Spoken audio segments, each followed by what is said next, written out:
Hey everyone, I'm back with another video, and today I'm gonna talk about how to draw backgrounds. Backgrounds are important in narrative because they help set a mood, location, and they tell your character's personality in a more holistic way. However, they can be very tricky, and so I'm here to help you with that.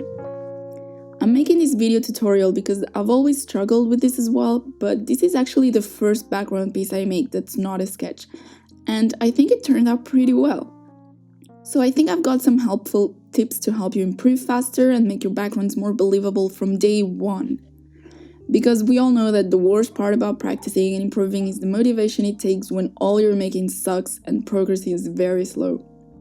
So I'll take you through my process for this piece. The first step is reference. When you're starting out, it's always better to have reference, because if you try to do everything from memory, it will take you a lot longer to understand and fix your mistakes. If you're drawing from life or from photos, you can more easily identify details that you might not remember when drawing from memory, but that will make all the difference in the end. Attention to detail will determine how believable your piece is.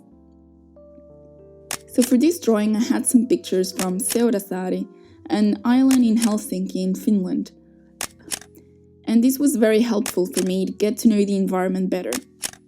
I was also there in person. I took the photos myself, so this helps you understand your environment a lot better. But if you can't be there, photos are a pretty good reference to start with.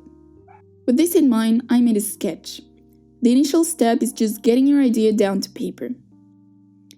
The second step is composition. This is something you need to consider while you're making the sketch, because the way things are balanced on a page will determine how the drawing is read. In this case, I put the emphasis on the houses, and as you can see, the eye just flows right through them and goes to the center of the page. It's very simple, but hey, it was my first piece. We can try more complicated things when we get better. So as you can see, my sketch is not very good in the sense that you can see clear perspective mistakes right away.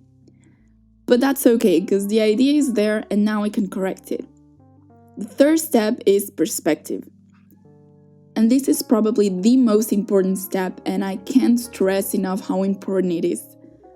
This will make or break your drawing, because usually when the perspective is off, we can just tell something is wrong in the drawing. No matter how detailed it is, how good the composition is, or how nice the colors are, perspective will make all the difference. Here, since my sketch was off, I made a perspective grid on Photoshop with 2 perspective points, and then I traced on top of it to correct it.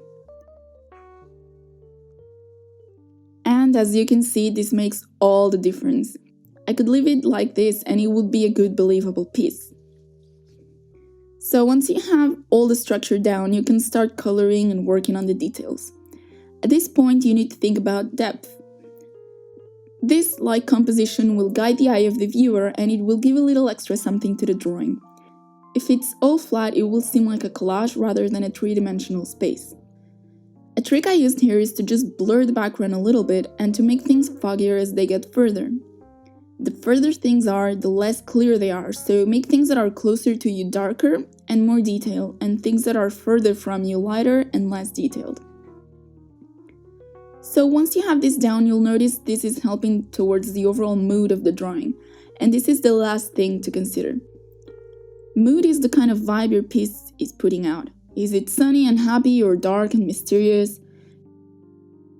You can easily manipulate this by changing the colors, so once you're done, if you're working digitally, you can color correct it. If you're working traditionally, you need to think of this ahead and decide on a color palette that will communicate the mood you want to set. So that's it. I hope this was helpful. These are all quite fundamental skills, but I guarantee you, if you get these right, your piece will be infinitely better, no matter your skill level or experience. Let me know how this worked out for you, and I'll see you on my next video. Bye!